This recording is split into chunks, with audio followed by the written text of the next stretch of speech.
வணக்கம். எல்லாரும் எப்படி இருக்கிறீங்க?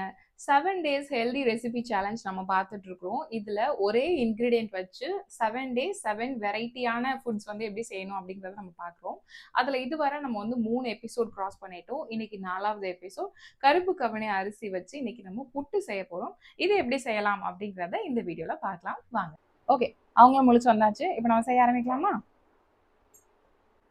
ஸோ இப்போ நம்ம எடுக்க போகிறது இந்த கப்புக்கு 2 கப் வந்து நான் புட்டு மாவு எடுக்க போகிறேன். சரிங்களா?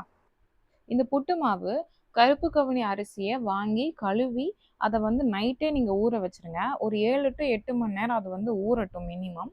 அதுக்கப்புறம் மறுநாள் அதில் உள்ள ஈரப்பதம் போகிற அளவுக்கு நீங்கள் வெயிலில் காய வச்சு எடுத்துருங்க. அதுக்கப்புறம் ரைஸ் மில்லில் கொடுத்து நீங்கள் திரிச்சு இந்த மாதிரி புட்டு மாவு ரெடி பண்ணி ஸ்டோர் பண்ணி வச்சுக்கலாம். இதில் மெயினாக ஈரப்பதம் இருக்கக்கூடாது. அதனால் திரிச்சு வாங்கிட்டு வந்ததுக்கு அப்புறமாவும் கொஞ்சம் வெயிலில் வச்சு நீங்கள் காய வச்சு எடுத்துட்டிங்கன்னா அது நமக்கு கெட்டு போகாமல் ரொம்ப நாளைக்கு இருக்கும்.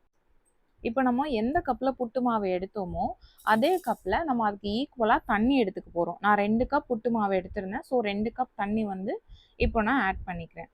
இதை வந்து நம்ம கொஞ்சம் சூடுபடுத்தணும். நீங்கள் தரத்தரான்னு கொதிக்க வச்சாலும் ஓகே, இல்லைன்னா நீங்கள் கொஞ்சம் கொஞ்சமாக சூடு பண்ணி எடுத்தாலும் ஓகே, இல்லை நீங்கள் சூடு பண்ணி ஒரு ஃப்ளாஸ்கில் நீங்கள் வச்சுக்கிட்டிங்கனாலும் ஓகே. ஏன் அப்படின்னா நம்ம ஒவ்வொரு தடவை நம்ம அந்த பேட்சாக செய்வோம் இல்லையா? ஸோ அந்த பேட்சாக செய்யும்போது மறுபடியும் நம்ம தண்ணி சேர்த்து தான் அந்த மாவை வந்து நம்ம ரெடி பண்ணுவோம். நீங்கள் ஃபஸ்ட்டே ரெடி பண்ணி வச்சுட்டிங்கன்னா 2வது ரவுண்டு நீங்கள் வந்து வேக வைக்கும்போது அதில் தண்ணி இருக்காது, காஞ்சு போயிடும். ஸோ மறுபடியும் நம்ம தண்ணி தெளிக்கணும். ஓகே, இப்போ தண்ணி ரெடி ஆகிடுச்சு. கொஞ்சம் தேவையான அளவு உப்பு நான் வந்து இதில் ஆட் பண்ணிக்கிறேன். இதை வந்து நல்லா கலந்து விட்டுட்டு இப்போ நம்ம இதில் சுடு தண்ணி ஆட் பண்ண போகிறோம். ஸோ கொஞ்சம் கொஞ்சமாக இதில் வந்து நம்ம இப்போது சுடு தண்ணி வந்து ஆட் பண்ண போகிறோம். நான் சொன்ன மாதிரி நீங்கள் ஃப்ளாஸ்கில் எடுத்து வச்சுக்கிட்டீங்க அப்படின்னா உங்களுக்கு இன்னுமே அது கொஞ்சம் ஓகேவாக இருக்கும். நீங்கள் நிறைய பேருக்குலாம் செய்கிறீங்கன்னா ஒரு பேட்சில் முடியாது, நீங்கள் ஃபியூ பேட்சஸ் செய்கிற மாதிரி இருக்கும். அப்போது நீங்கள் அதை ஃபாலோ பண்ணுங்கள். இதில் கொஞ்சம் கொஞ்சமாக இப்போ நம்ம சுடு தண்ணி ஆட் பண்ணுறோம். மெயினான விஷயம் இப்போது இதில் நம்ம வந்து ஃபோக்கஸ் பண்ண வேண்டியது இந்த மாவு ஃபுல்லாகவே கொஞ்சம் நமக்கு ஈரமாகணும். ஆனால் ரொம்ப கொல கொலன்னு ஆகிடக்கூடாது. அதே நேரம் ஈரமே இல்லாமல் ஒரு மாதிரி காஞ்சு போய் ஆகிடக்கூடாது. அந்த கன்சிஸ்டன்சியில் இதில் வந்து இப்போ நம்ம கொஞ்சம் கொஞ்சமாக தண்ணி ஆட் பண்ணி இதை நம்ம ரெடி பண்ணி வச்சுக்கிறோம். இப்போ நீங்கள் கையால் இப்படி வந்து பிடிச்சி பார்க்குறீங்கன்னா உங்களுக்கு வந்து ஒரு கொழுக்கட்டை நம்ம பிடிக்கிற மாதிரி அது வரணும். அதுக்கப்புறமா நீங்கள் இப்படி உதுத்து விட்டால் உதிர்ந்துடணும். அதில் எந்த ஒரு கட்டி கட்டியாக இல்லாமல் பார்த்துக்கோங்க. அப்படியே வேக வச்சு எடுத்தீங்கன்னா புட்டும் கட்டி கட்டியாக தான் இருக்கும். ஸோ அதை வந்து கொஞ்சம் நல்லா செக் பண்ணிக்கணும். இப்போ பாருங்கள், நான் இதை பிடிக்கிறேன், கொழுக்கட்டை மாதிரி எனக்கு நிற்குது. இப்போ இதை நல்லா உடச்சி விட்டுருங்க.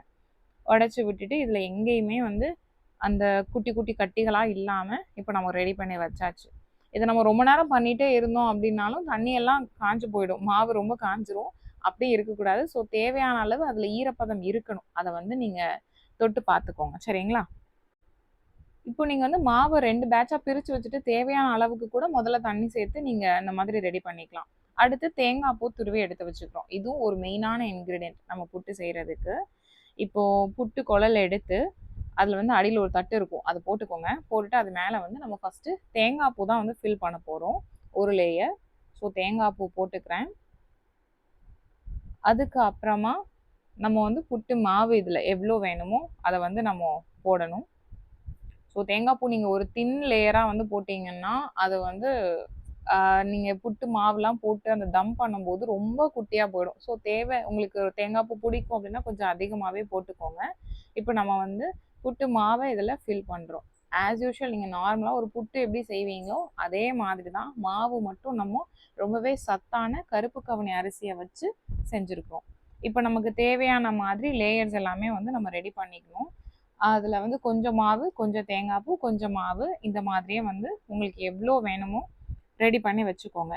நம்ம இப்போ ஃபைனலாக இதில் தேங்காய் பூ வந்து இப்போ அடுத்து சேர்க்க போகிறோம். சேர்த்து நம்மளுடைய மாவு ரெடி ஆயிடுச்சு.